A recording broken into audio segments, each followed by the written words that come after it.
Mr. and Mrs. Patao, why did you go to the police station a couple of days ago?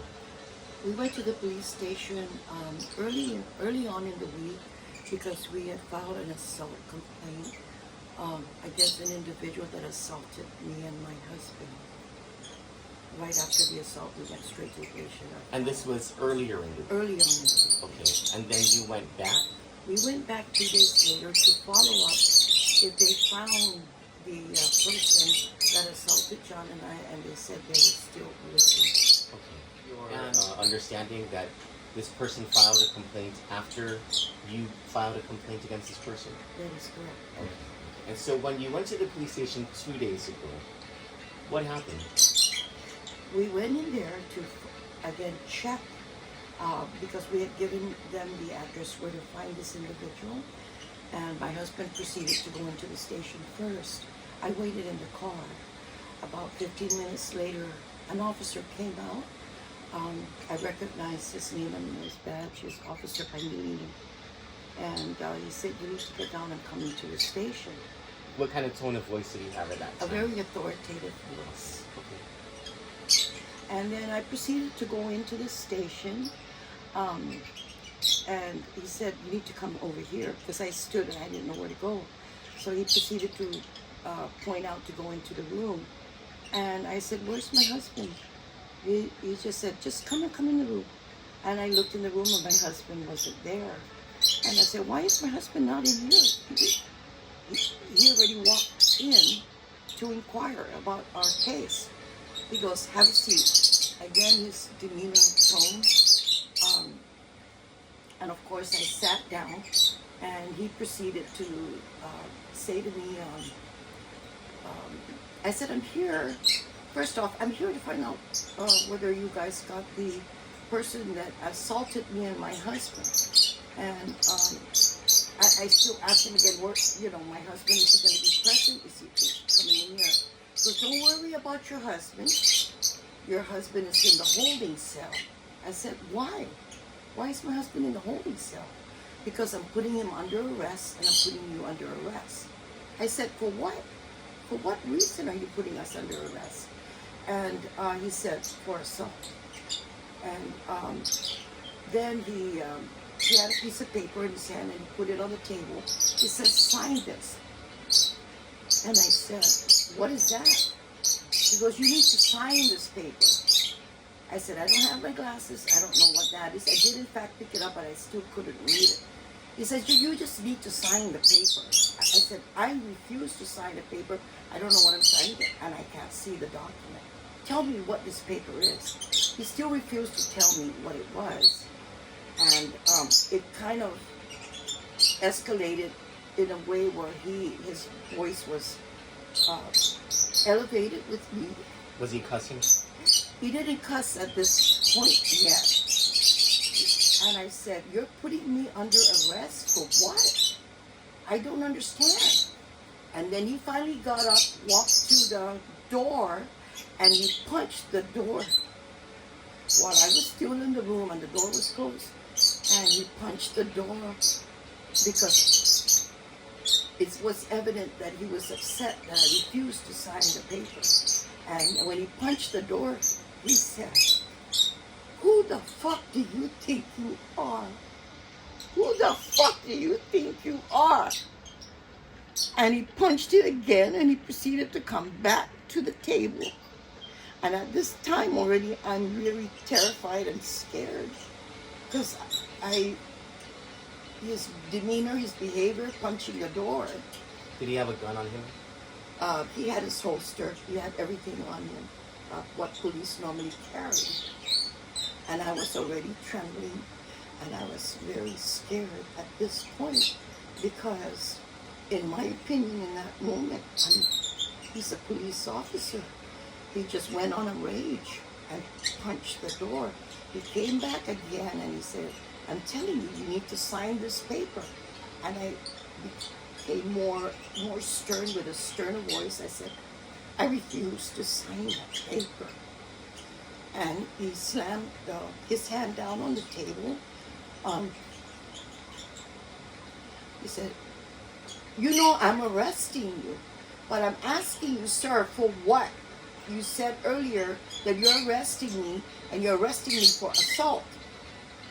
And I said, what? Give me more information.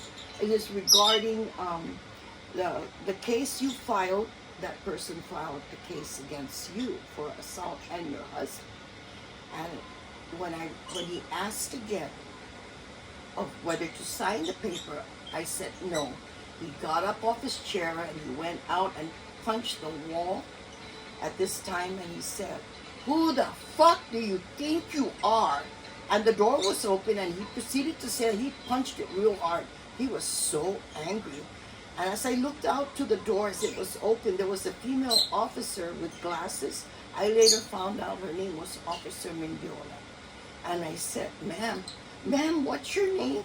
Are you seeing this? Are you witnessing this? And she just looked in and moved away. And I think the supervisor came and went to him to calm down. And then after... You have the supervisor's name? Rossetti, Officer Rossetti. And then when I went to calm him down, he came back into the room and shut the door again. With you? With me. And then I said, I want to see your supervisor. He said, I said, I want to see your supervisor. I want to talk to your supervisor because you don't need to talk to anybody. I'm here. So the next thing I knew, Rossetti did come into the room, and he said, "Ma'am, you need to take off all your personal belongings and secure it, put it on the table." I said, "Sir, I am terrified right now. I am in disbelief of what I just witnessed, and I want more information. Can you please talk to me? And is my husband okay?" And he yelled at my face. Officer Rossetti said, "Take off your belongings and secure it." And my phone was sitting there at the table. And then Rossetti got up and left. And then shut the door. And Mr. Pangilinan, the officer, and I were alone again in the room. And he said, "You could have cooperated. You could have cooperated. This was what he was stating to me. You could have cooperated. And all you had to do was sign this paper." He just kept reiterating and repeating. And then I said, "I'm not signing no paper." And then the next thing I knew it, he pushed the table up against my chest, rather hard, very with full force. And the next thing I knew it, I was down on the floor. I remember hitting my head on the floor.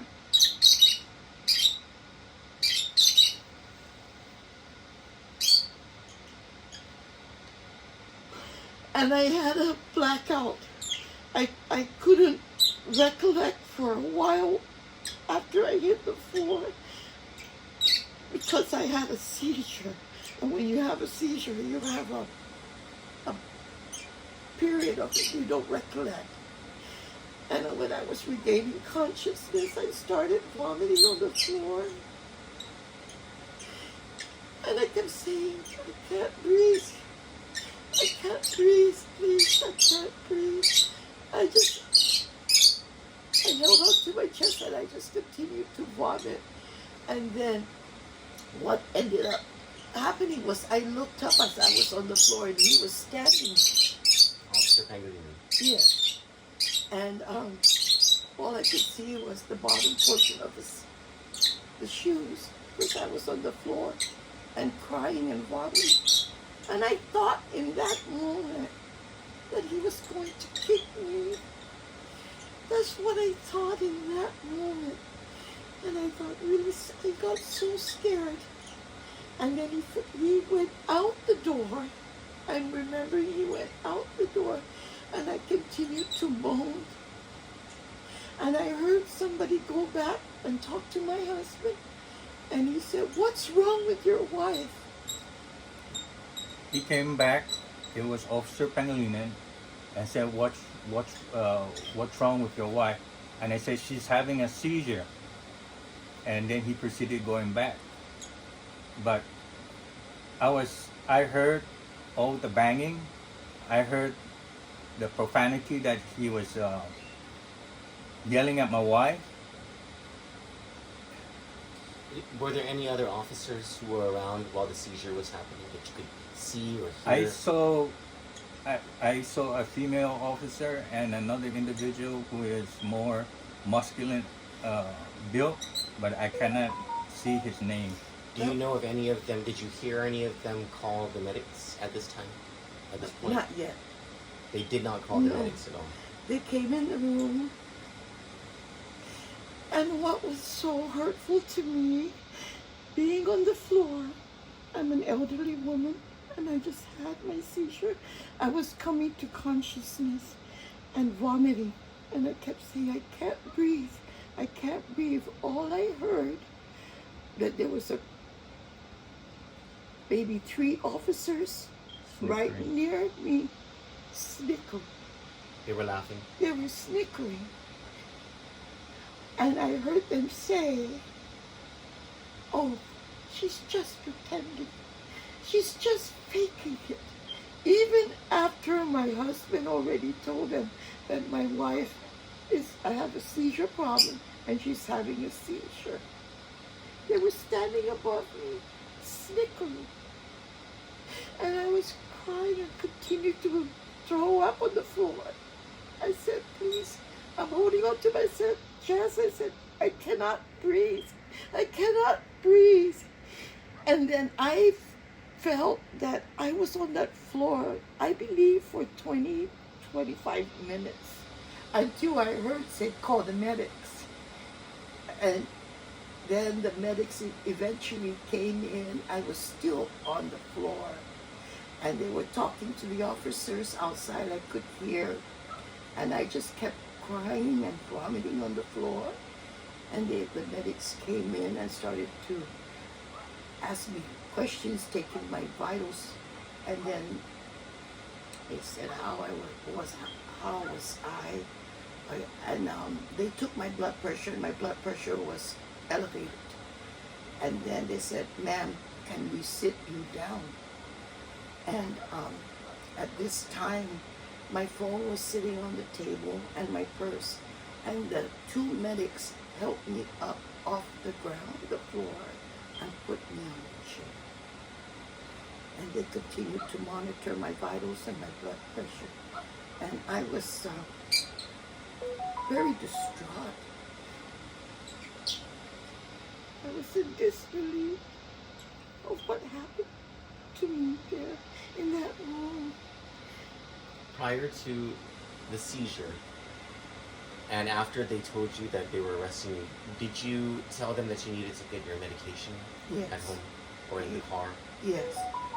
I told them that I have a heart condition and that I have seizures, and I'm a patient diagnosed with cancer, thyroid cancer. But they refused me. All they wanted me to do was take out my personal belongings and secure it. Did you eventually get to the hospital? I see you have a hospital band. Yes, this band here was from GRMC. They finally decided to take me up to GRMC, and they got the gurney in and they got me up on the gurney. And I remember, going back somewhat, I remember when I heard my husband through the door, I said, John, I'm on the floor. John, I'm on the floor. I recollected that, trying to communicate with my husband. But moving forward with the gurney, when it arrived, they finally, when they decided to move me to take me to the hospital, then the medics came and took me there, took me out of there. And so at the hospital, did they take photographs or treat you for, I'm guessing there was bruises on your chest? There were some bruises on my chest. Okay. And some bruises on my arms. Why are there bruises on your arm? From the fall? From the, and I had a bump in my head from the fall. And I said I couldn't take some of the accessories I had on and he attempted to try to grab my hand. He goes, either you take it out or I'm going to help you take out your personal belongings or we're going to cut it off. He grabbed your arm? Yes. He grabbed this arm. He never called for a female officer to No, assist? there was never no female present in the room. Did you tell him that you had thyroid cancer? I did. Did you tell him you have a heart condition? I did. Yes, Did you tell any of those other officers about your conditions? I told Rossetti when he came in. And what was his response? Very nonchalant, didn't care. Just take off your personal belongings. Just take off your personal belongings and secure it here on the table. Was Pangilinan the only one who physically touched and assaulted you? When he pushed the table first and when he attempted to reach to, because I kept, I was already trying to move my personal belongings. I said, this one can't come out. This can't come out. It's been in there. It's hard to take it out. He says, either you take it out or they'll cut it out. Did they take it off? What was it, a bracelet? Yeah, it was jade bracelet and some gold bracelet. And what happened to your belongings? What had happened was they brought a bag in, and I took the bag and I started to put my bracelets in the bag. But during some of the interim of this incident, I was recording them, and I sent you, Troy, during the incident. I sent you possibly 3, but I know as all of this was happening, the phone was in front of me, and my purse was kind of, not purse, but a little wallet was blocking the phone, so they couldn't see that I was on the phone and recording, because they told me to contact my son or my family. But I send you 3, but I know I recorded about at least 5. But when they finally realized that the phone was sitting in front of me, he took the phone away and threw it in the bag and walked out with my jewelries and the phone. And when I followed up later on my phone, I saw there was only 3 that I was able to salvage, because I send you what I was recording through WhatsApp, but I know Did your phone have a passcode on it? No, it was easily you just take it and then just go to WhatsApp. There was no code needed. So he could have looked at the contents of your phone? Yes, because I think when they saw the phone had been there, he goes, wait, we need to take your phone and your belongings. But he saw me still with my finger on the phone. That's when he grabbed it and put it in the bag. Mr. Patel, were you assaulted in any way? I was not assaulted, but when I walked in and questioned them about the individual, whether he's been picked up, they said all they said was sit down and wait. So I sat down and wait. Then Officer Pangilinan came and said, come and follow me, we're going to the room. So when I sat down, I saw a bunch of paper in front of me. And he said, you need to sign this. I said, wait a minute, what is this? This sounds like, it doesn't sound right, and I don't know what I'm signing. He said, you need to sign this. I said, for what?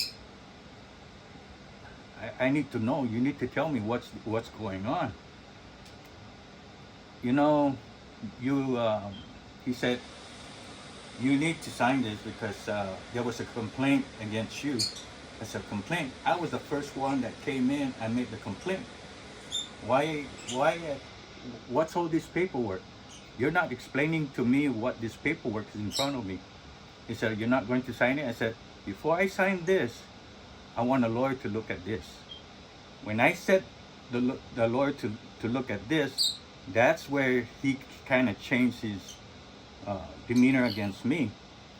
And then he said, I'm placing you under arrest. Put all your belongings on the table, and I'm taking you to the back. So I complied with everything, and he did take me to the back. I have 2 separate questions for you based on your separate life experiences, but they're going to be about the same thing. I'm going to start with Mr. Patao. You are a you are a military retiree veteran, right? Correct. Combat veteran? Correct. You know, all of these years, having served your country and having served in combat, fighting for the freedoms that we all enjoy here, our Constitution, the rule of law, has this experience changed your perspective about criminal justice? It does, because it's what I've seen now. There is no respect for the citizens of that's out there that needs to be protected. I'm not protected of what I'm seeing. There are some good ones. I've seen good ones, and I trust them. But when I see an individual that don't know me, doesn't know my background, and just think that maybe because I'm older or something like that, I've seen a lot, put it that way. And what I'm seeing now, it's not right. He was placed in the holding cell from 2:45 PM. Yes, all the way to about 11:30.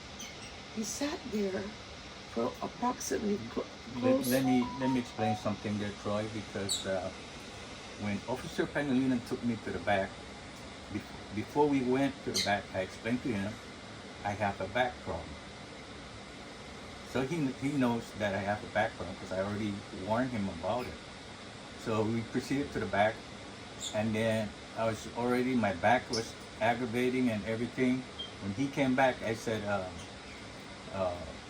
is there someone that can help me because I'm having back problems? Sciatica. I am diagnosed with degenerative disease on my lower back, plus I have a sciatica on my right hip.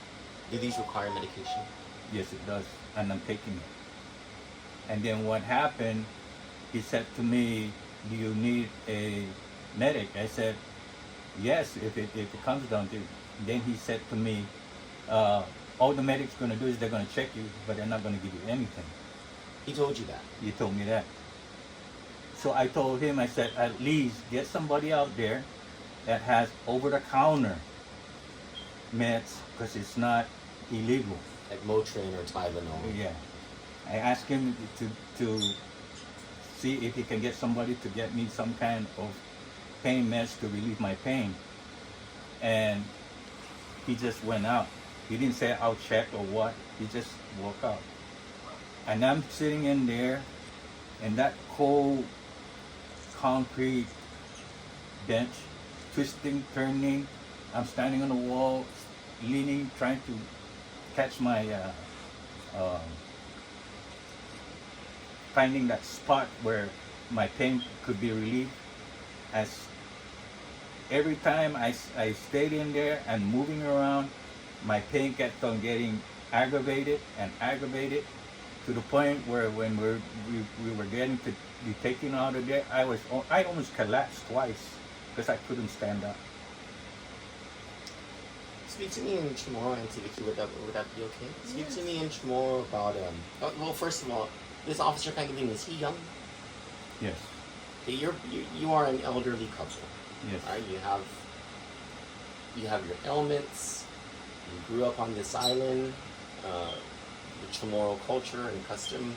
Speak to me in that young officer to have done this to you guys, an elderly couple. Di corazon mo, may sangan isti. May tulis ti papagi mau tayo, and mate to sa tu hongi, ibabi dahu di halum isuna kwatu. 65 years old. Zanay po dungo, zamanya, inadyo ni malagu.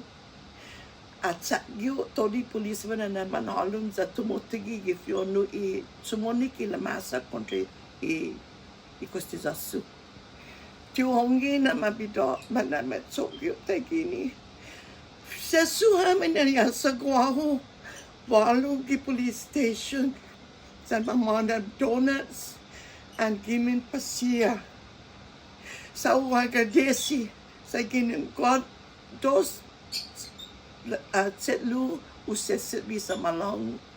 Sa ginin unsi Lu veteran no ginin missing sa man istisya iman maulik ni aleu di police station o agradece ko sono na ma spirit si Lu sa matagam sa makoni magigigina dos biyahe sa gikurasono o sa nganya sa ganita famandona sa tatsuli ginin sa tanay istisya so tunga na ma bulat sa tsumiya lo pago gi corazon mampuso lungan ni babitaho iko katia bidaho sa tuongi na istina policeman niya uusa sa giza ta anguko popotehi and yung li ibidane contra God zaman manyanyali anay gagyo gilo sakgi isige puti zo gisana lomo dapat sogyo tagini pudi uncle zo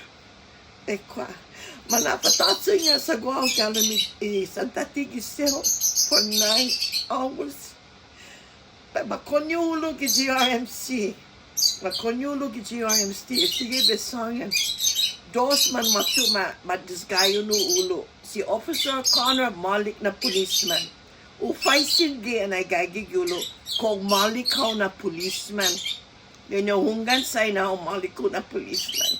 Pes matagoy 8 na policeman matulo sa gagagaw gispa. The 8 na policeman si Officer Lorenzo. Sa atunga ma izunaptaw to sa pewa at sekam as pipay silo ang taygoy. Like Officer Lorenzo kumaliko na policeman. Duro sumispirito. Like kumaliko na policeman.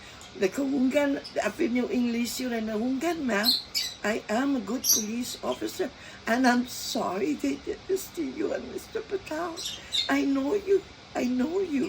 You're good people. Pes. Like, okay. Like, kumanak ka na ibufan Officer Lorenzo. Malazong patsas tilo sa God duso gilo na ibodungo. Pes na yun ni kanay mi peso disgarin hulo like patsas tilo. Sa gawin ni duso. Ate ni matanya sa so masi matanya like I'm sorry Miss Patao this happened to you. So from that point on, esta may clear lo esta stina policeman as pangilinan esta malago niya po mabe maresta niya sa guaw. Deko agang fan ko gagaga sa guaw gaku police station inong gagaga sa tati. Hongi na matotsin niya sa go disti 2:45 mapegagi distimano matutati gagaga anay matutati istina Officer Lorenzo anahalo mo zotok to kaya sa go siga sa go tumagini ka lang isel deko idea sa go afa hida puti tatlo matugi puti tatlo siga tiko ya inya no matkonyo te mapegagi 8 sel kasi ikaw kwento siya sa guaw. Eko, ay day, mabidamo. Ay day, John, mabidamo. Basta si Izo nas Officer Lorenzo. Tidemi na po na kwento sa telefon. Lolay na, Miss Patao, agang ifamilya mo. Gano'n mamatasat sunod, gitseo. Dalig niya, yung banda, kaya sa guaw yung tumanda. Ay niya, agang ifamilya mo. Miss Patao, bay na yun. Kasi sige no, agang ilahiyo. Pes ano esta kumentus en medio siga lenga aga hati mas malago mo pes ano esto aga nilayo pod ano lo sa po ma process si John gi sindahan niya a book and release lo guau book and confine lo tuhogi tutuho hafa na pwede ma-confine lo wana mulo ma process am na dos guau makoni halong di DOC pes ya sa guau makoni ulo hospital mano pagila. Then later on, I was supposed to face a magistrate. Sa Basalanyo DOC pon na magistrate in front of the judge. Mano natin ma magistrate ho. Then Miss Patao, you're being released. Miss Patao, you're being released. I said, what happened to the magistrate? And they're not gonna do it. And she came in with the paper and she said, according to the Attorney General, magistrate, And if I remember correctly, Troy, we talked in the parking lot, and I remember you saying that you did inquire, and the information and the recordings I sent you, that you said that you checked with the Attorney General and that there was no probable cause. I told Officer Rossetti, I had an opportunity to speak with Officer Rossetti, and I asked him, I requested of him, I said, can you please ask the arresting officer to run this by the Attorney General to see whether it should be a book and release or a book and confine. I don't know whether they did that, but He never ran it through there. if you were released, it would mean that there was not enough probable cause to bring charges at the time that the Attorney General's office has decided. And so, how do you both feel about the Attorney General? Do you want him to do something about this? Do you believe GPD should be trusted to investigate this? At this point, and what I've endured and experienced, my faith, my trust in the department is lost. So you don't trust GPD to? No. So do you want the Attorney General to investigate this? I want the Attorney General, whom I know personally, and I think he's a man of God. I think he's a man with accountability and total commitment for the people. And he articulates that all the time, and his passion and humanity to do right for the people, to make sure corruption, police brutality, and everything else goes through him with a fine-tooth comb and does something about it. Are you two able to talk about whether, I don't know if this is a tricky subject, but are you able to say whether you're considering taking legal action, civil action against the police officer? We are taking civil and legal action against the police officer because while I was in the precinct, I did call my lawyer, and my lawyer was on speaker talking to Officer Pangilinan, and he asked him, he asked him, did you run this by the Attorney General's office? He says, no, I'm making the call myself. Do you happen to know Officer Pangalinan's first name? All we saw was an initial. The initial that I saw was an S. Pangilinan. That's all. Yeah. Because I know all the officers, they have their last name, but everything is the first name is with the first letter. I want to say this, Troy. I am a very strong, spiritual, practicing Catholic woman, and my husband as well. In my heart now, as everything is cleared, I was praying while I was in there, and I was talking to some of the few people that I made friends with, and they told me some stories of police officers, and they were not surprised doing something similar to what I went through. But as I was praying, I asked God, I said, Lord, please reveal to me and come to me in my heart and let me know what is it that I need to do after I'm out of here, and what is it I need to, what is it in all of this that you want me moving forward, revealed to me. So in my heart today, right now, as my husband and I have been talking about the incident, I truly believe with all my heart and all my might that there are some police officers out there, and maybe this police officer, I don't know if there have been some other possible confrontations such as mine, or force and whatever levels, police brutality. And I said, maybe I have a purpose in all of this, because I'm going to take a stand, and I'm going to rise above this, and I'm going to speak out on this, because this level of extreme of what I suffered at the hands of this police officer, pushing that table up to my chest, falling on the ground, and total disregard and the other officers present, that I truly believe in my heart that there are potentially other cases, and there are other people out there that are suffered in silence and fear retribution or repercussions of a police officer might retaliate if they speak up. We just had a case a few, however, days, weeks ago of 4 police officers beating up that guy that was on social media. And it is just not right. We need to feel trust and protection from them, not fear them. And at this moment, at present, in my life and in my heart, I'm speaking for myself, I'm in fear of them. I'm in fear of not feeling safe, not feeling that they will come forward and serve in the capacity that they're there for the community, for the citizens. I know there's a few bad apples there. We all know that. We see it in social media. And I'm going to speak up for the ones that are very true and dedicated to the uniform and to the service to serve and protect. Not to come and intimidate and scare and frighten citizens because they wear the badge and they're above the law. Thank you, Mrs. Patao. Thank you, Mr. Patao. I appreciate your time.